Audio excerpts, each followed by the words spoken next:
Rachamim shoichay meroyimim berachamo uatzimim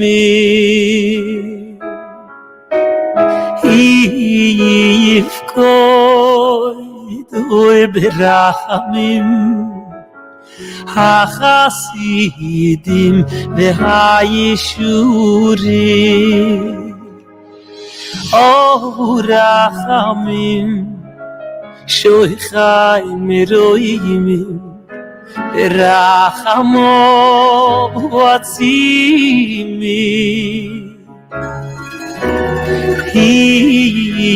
yifkoy doy berachamim hachasidim vehayishurim Kihilois akoidesh Shimosri nafsho Al kidishas Hashem Al kidishas Hashem Kihilois akoidesh Shemosri nawamsho Al kidishas Hashem Oy iskiraim litoyu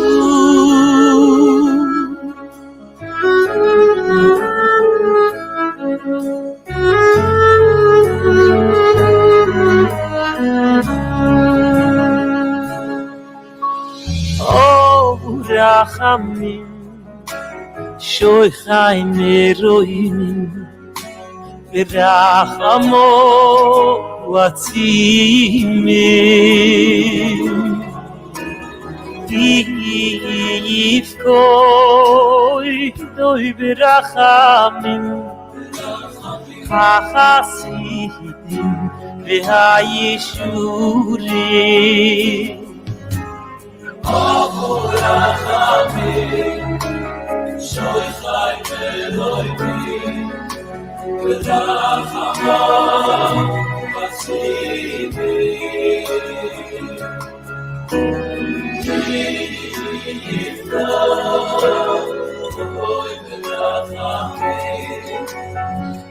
hachasidim v'ayishurim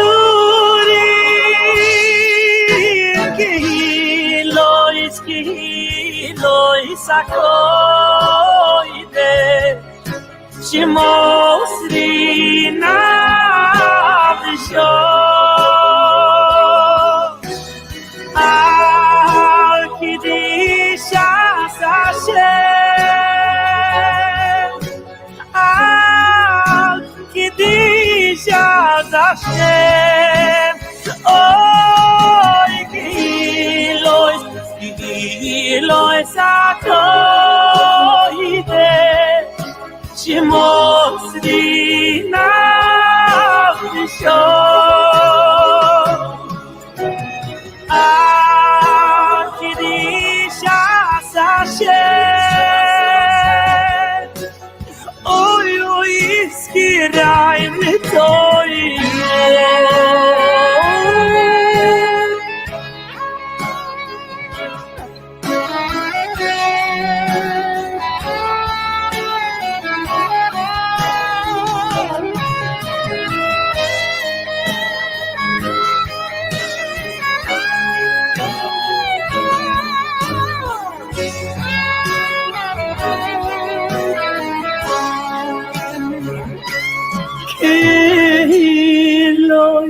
Kihilois akoidesh Shemosri nafsho Al Kiddush Hashem Yizkirai Elokaini Litoyu.